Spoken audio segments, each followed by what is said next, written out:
30 से 40 करोड़ लोग मस्तक पर तिलक लगाकर रेलवे स्टेशनों पर, रेल पर, बसों पर, टैक्सियों पर, अपने ऑफिस में गाड़ियों से जाने लगेंगे और बैठने लगेंगे। और 40 करोड़ मात्र हिंदू अगर मस्तक पर तिलक लगाने लगेगा, उसी दिन भारत को हिंदू राष्ट्र घोषित होना पड़ेगा और सरकार को करना पड़ेगा। लोग हमसे पूछते भारत हिंदू राष्ट्र कैसे बनेगा, हाउ पॉसिबल। हमने कहा इट्स माय डियर, बहुत पॉसिबल है। जिस दिन भारत का हिंदू चाह लेगा, सरकार की मजबूरी हो जाएगी और भारत को हिंदू राष्ट्र घोषित करना ही पड़ेगा। लेकिन हिंदू भी सो रहा है, इसीलिए तो पत्थर खा के रो रहा है।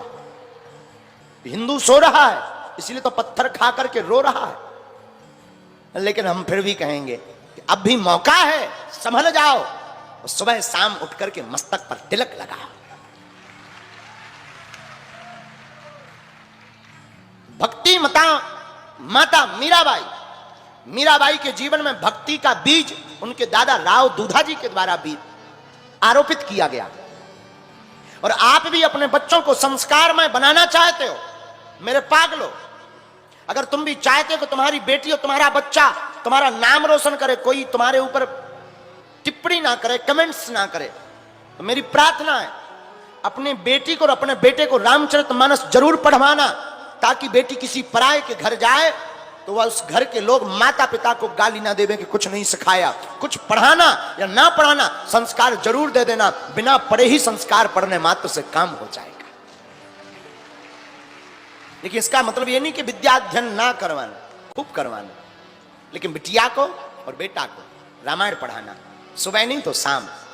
प्रत्येक माता पिता का यह कर्तव्य है, प्रत्येक माता पिता का। 5-5 दोहा पढ़वाओ, रामचरितमानस के गीत गुनवाओ, हनुमान चालीसा का पाठ करवाओ। जिस दिन ऐसा प्रारंभ हो जाएगा ना, उसी दिन भैया तुम्हारा बालक सभ्य हो जाएगा। मम्मी डैडी भी, आजकल के पापा भी बड़े खतरनाक होते हैं। हमारे जमाने में बाप जैसा होता था। हमारे समय में बाप का नाम सुनते ही धरती खिसक जाती।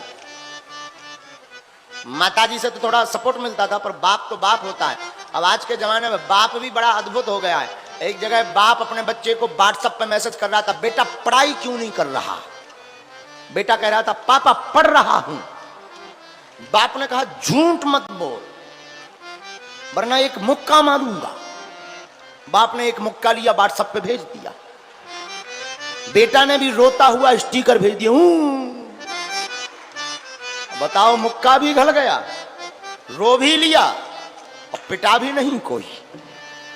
हमारे जमाने में एक चांटा 3 दिन तक इस एक्सरा मशीन से उलझी रहती थी। लोग पूछते थे ये क्या है, कुछ नहीं, निशान है। किसके? बाप के। और बाप को भी तभी लगता था कि हम बाप हैं जब तक 4 बच्चों के बीच में अपने बेटा को पीट ना ले। नहीं तो बाप को भी नहीं लगता था कि हम बाप हैं। हमारे जमाने में पिताजी भी जहां खेल रहे हो, जहां 20 लोग बैठे होते, 10 बजे से घर नहीं आया और 4 बच्चे एक रहे, सुबह भी नीचे सिर डाले। जब बाद में मिलते थे बोले यार तुम्हारे पापा तो बहुत खतरनाक हैं। तो उनके भी पापा खतरनाक ही होते थे। तो हम प्रार्थना करें, ये तो विनोद की बात है, पर बात जो हम कहना चाह रहे थे, आपसे ये बात कहना चाह रहे थे, आप अपने बच्चों को प्रातः काल उठने से लेकर के रात्रि शयन तक की व्यवस्था ठीक करो। प्रातः काल 5-6 बजे के पहले तक उठा दो बच्चों। अब 10 बजे खुद माता पिता उठते हैं, अब बच्चे क्या उठे। 5-6 बजे सो करके उठवाओ। इसके बाद में 2-5 मिनट कीर्तन करवाओ प्रातः काल।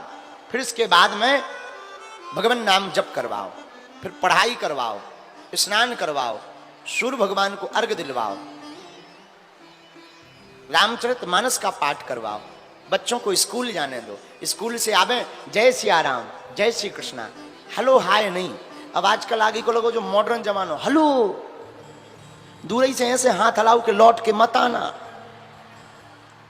जरूरत ही नहीं है, जैसे ऐसे हेलो मत आना। सीताराम, जय श्री सीताराम, जय श्री घनश्याम, जय श्री कृष्णा, जय बागेश्वर धाम, ऐसे संबोधनों को प्रारंभ करो।